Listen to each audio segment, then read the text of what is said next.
Hey, welcome to episode 2 of the coffee table build. This episode is mostly all about epoxy. This is my first time jumping into epoxy. I learned a lot.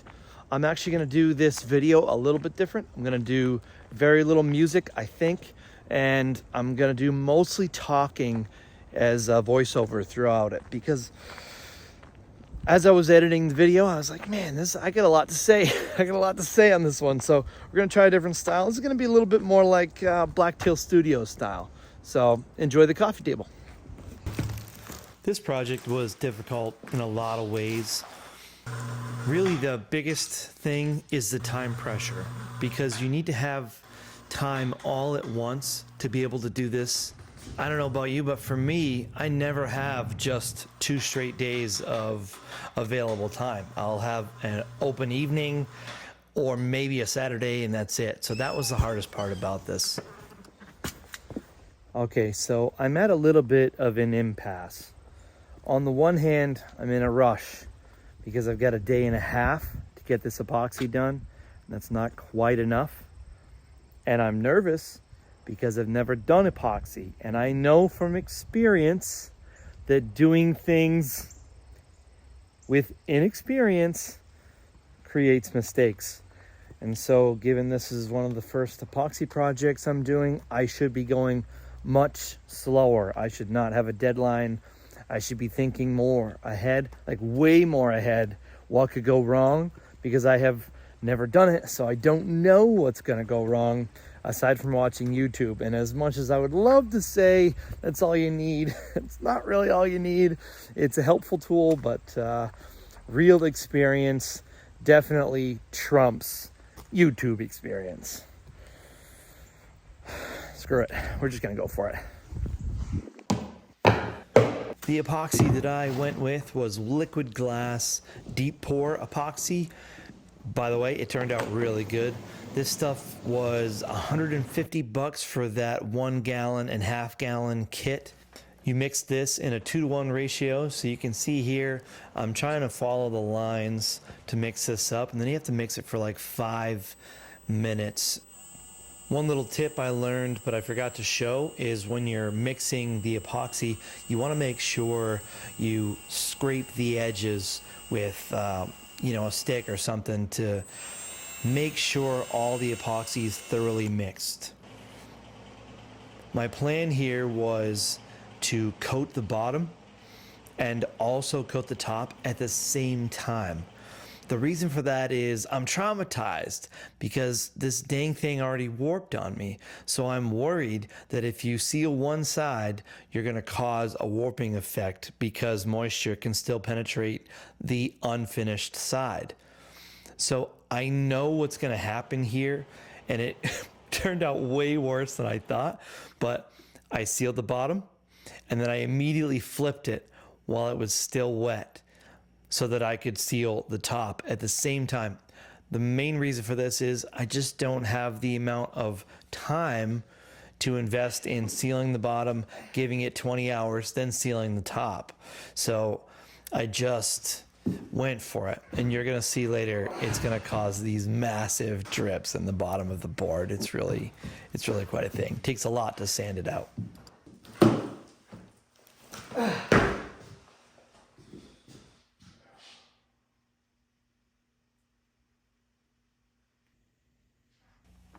Another really useful tip for this stuff that I've found worked well was this throwaway brush that I'm using here. It's a $3 brush. You're using a chemical bond epoxy. You're ruining the brush, but it allowed me to get in here and get all these little cracks and crevices, and then just throw the brush out when I was done. You're going to see here I'm using a heat gun to pop all these little epoxy bubbles. You don't need a heat gun, of course, if you don't have one.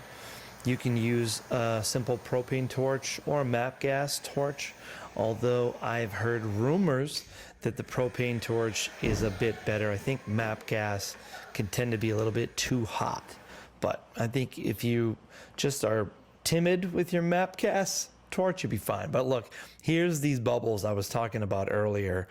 They number in the thousands. There are a ton of them. Okay, day 2. The epoxy I poured last night, it's had about 12 hours or 14 hours to start to cure. It takes like 24 hours for it to even get to the point of tackiness. So it's still, I can still pop bubbles on that. It was just crazy. Anyway, we're gonna fill those gaps and we're gonna mess around with a little bit of the dye and see if I can get that like black shiny dye to look good in those cracks. That's today. Here's one of my first mistakes. I put too much epoxy on this seal coat. I had leftover epoxy in the cup, so I decided to just pour it on top of it. That left it kind of pooling in a few areas, which is just not necessary, and I end up milling all that out anyway. So little tip for you, just leave it in the bottle or you know, make a keychain with it or something. Do something else with it. It's worthless to go on the top of the slab. Here, I'm making a little dam, and you have to treat this almost like you're gonna fill it with water. That's how I did it. I ended up being mostly successful, except for these cracks, but I'll get to that later. But these little hot glue dams, they worked great. The powdered dye that I used is a charcoal color. I wanted to go black, but this charcoal kind of has a little bit of a shimmer. You can see that slight shimmer in there. I thought it might look nice, not being completely flat black, but have a little bit of light refracting going on in there. This right here is my first official attempt at epoxying. A little baby epoxy project on a massive coffee table, of course, but I feel like that's how we should all start off. Don't start with a river table, for God's sakes. Pick something small, make some mistakes in those, because those mistakes will be small mistakes, right? And then work your way up into something.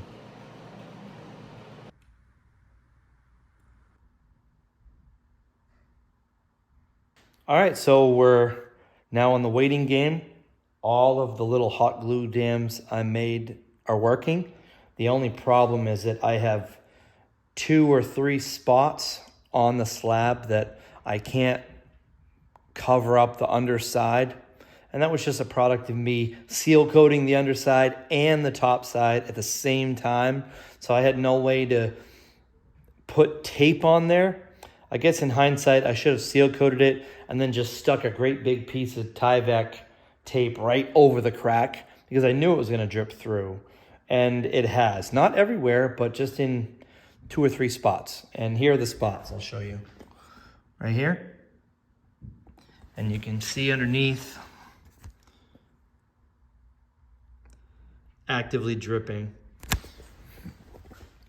But I'll try to maybe fix that. I've got a little bit of epoxy left. So maybe tonight, maybe tomorrow when I get back after church, when this stuff is starting to get real tacky and thick, maybe I'll just try to use it more like a glue and put it in there, because I know it's not going to fall all the way through when it's at that thicker viscosity. So we'll try that. But now we're on the waiting game. Let's see if my little dam holds up or not. Here's hoping. And here we are about 6 hours later. The dams all held up fine, and the viscosity of the epoxy has now become closer to like a caramel. And that allowed me to drizzle this caramel into all those cracks that I didn't have dammed up on the bottom side. It took a lot. I had to go back and forth with this several times, but I got all those cracks filled and it looked pretty good. Then I just let it sit to cure.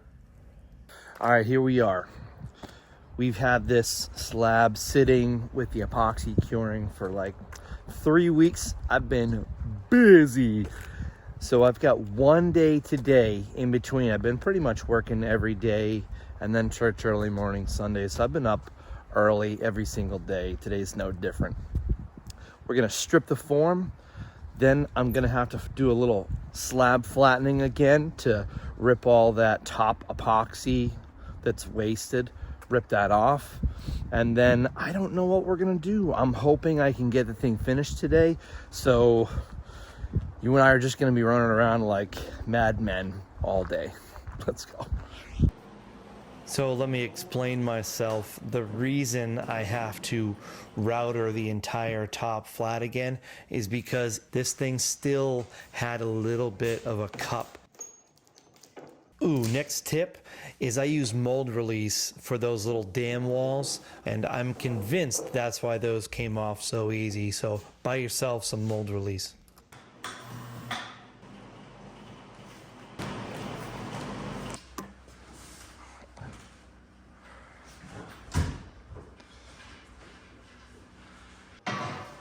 The router and jig setup that I'm using is, well, the jig is just some pieces of steel or aluminum that I'll use as a straight edge. The router itself is a Bosch 2.25 horsepower with a 2-inch flattening bit. It works well, but you have to take very small bites out of the wood or you'll bog it down. Nothing more than a 1/16, which honestly is better for the bit anyway. This is a plunge base, and you're gonna see here, I made a mistake when I was running. You can see there's a difference right here. You can see there's actually a slight depth change right there where I accidentally bumped my plunge style and it moved on me. So I'm gonna end up having to come back there and fix that, but it's just a mistake to watch out for. Make sure if you get your settings dialed in, don't touch them. The other thing, some kind of dust collection will be great because this makes a disaster when you're doing it. Here's that little area that I was talking about. I'm gonna have to go back. You can see there's a ridge in the wood itself. Now that I've flattened it, there's a few imperfections that I'm gonna have to go back over as well. Well, I don't want to take a whole other 16th off this entire tabletop.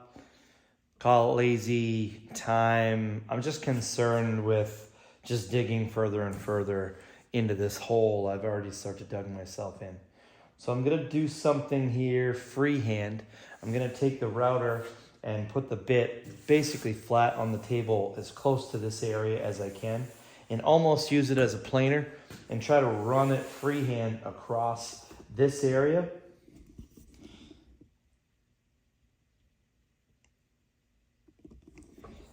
And it needs to come down like a 30 seconds. So we're gonna give that a try and see if that gets me closer. Once I get the hot glue off, then I'll break out the belt sander and we're gonna finish this table with the belt sander and then the palm sander.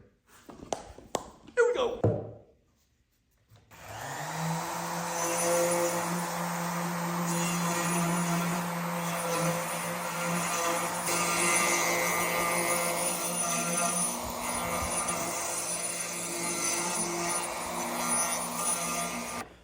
This actually worked really, really well.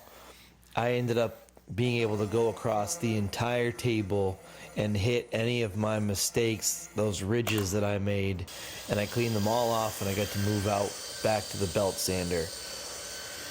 The belt sander I used 80 grit to start just to get rid of all those lines that the router made, and then I moved up to a finer grit after that. The one thing to watch out for with the belt sander, you'll see a little later, is that it puts vertical lines in, which doesn't matter when you have straight grain, but of course it puts pretty decent scratch marks in areas like knots and things like that where the grain's not straight, so you have to watch out for that.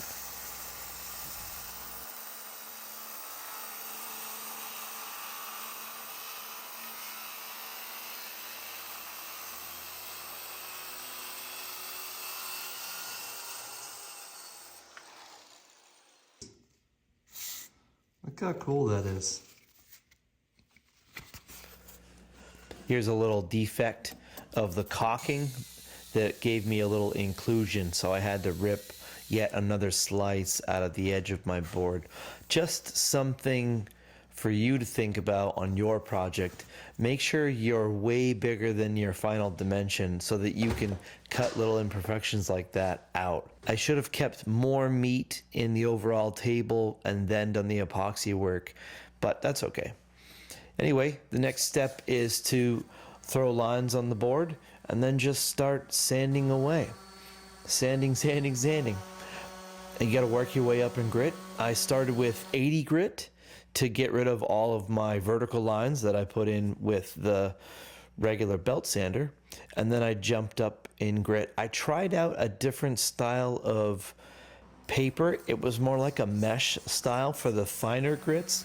It was just okay. I don't know that it was anything special. They say it's supposed to work better for epoxy, but I don't know that it was. I would probably just stick to your normal Diablo, tried and true sandpaper, call it good. Here you can see my vertical lines going through that beautiful figured wood there. That was even after I sanded quite a bit. So I had to go back over it yet again and touch up those areas. There are 3 areas on the slab that needed a little bit of extra attention like this because of that belt sander.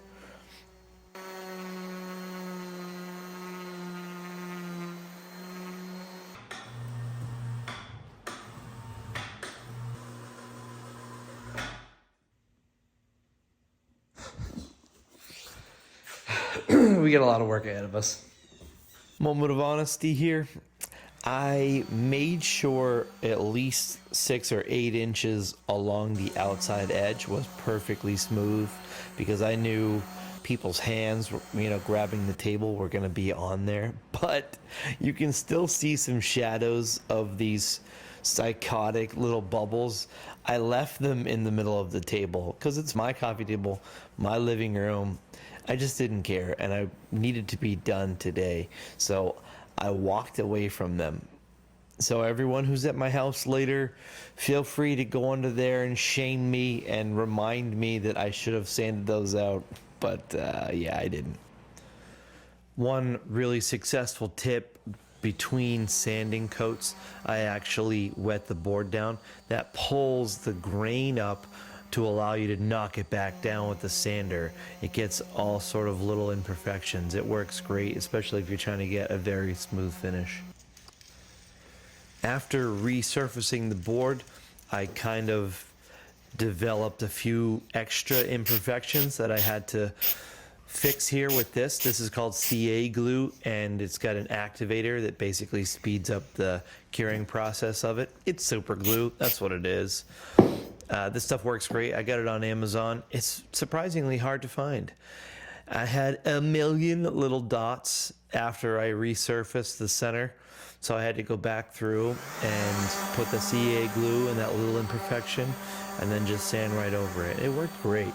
There really was, you can't tell that it's clear and not black because it's such a small little pinhole. I worked my way up through grits all the way up to 400, sand, then wet the whole board down, then sand again, then wet the whole board down. And I kept doing that until I would wet the board and then feel the board to see if there were any fibers still coming up. And after going through it twice with the 400 grit, it was dead smooth. The finish that I decided to go with for this coffee table is Osmo Extra Thin. It's a type of wood wax. You're supposed to put it on, thin coat, let it sit for about 15 minutes, and then wipe off the extra and then buff that in, and you do that for a few coats. I can say this finish is by far the easiest to put on so far that I've had to deal with. I would definitely recommend it. It's a very satin finish. It could just be my skill level is not at the level to get it to like a perfect gloss, but you do see all the wood fibers really clearly. Okay, it looks amazing. So here's the plan. I've got one thin coat of it on there right now. I've got to buff all that off and wipe any excess. Then I'm gonna shoot to Great Clips and get my hair done, and then that'll give it enough time to settle. I'll come back, we'll do another coat. Let's see how beautiful we can get this. But so far, it looks amazing, amazing. There's something really satisfying about applying the finish at the very end. I think it has to do with, it's like an artistic thing, almost like drawing, or it's just very meditative, very satisfying.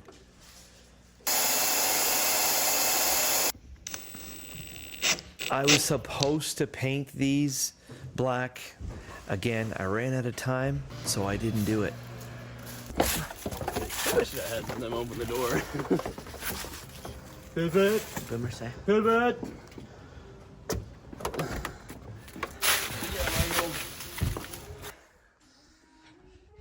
Okay. This table turned out better than I could have expected. I think a professional could have done better in different areas, but for me, I'm very, very proud of this thing. To go from a piece of dead wood out on the right-of-way somewhere to a table that I could potentially have for the next 4 decades, it's pretty awesome.